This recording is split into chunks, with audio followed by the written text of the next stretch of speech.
Upload করলে কুড়ের ঘর, এই যে কুড়ের ঘর পিছন দিয়ে দেখা যায়, এটা ভিতরে গিয়ে আপনাদেরকে দেখাবো। ওকে, এই রেস্টুরেন্টের সামনের যে দৃশ্যটা আসলে অনেক অসাধারণ, আপনারা ভিতরে দেখলে বুঝতে পারবেন আরো কতটুকু অসাধারণ।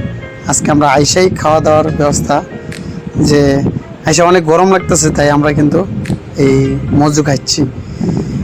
তে আপনারা দেখেন আসমানটা কতটুকু ভিউ ধরে, যে তারপর যে এই ভিউর নিচে যে গাছপালা আছে, যে একদম নীরব জায়গা।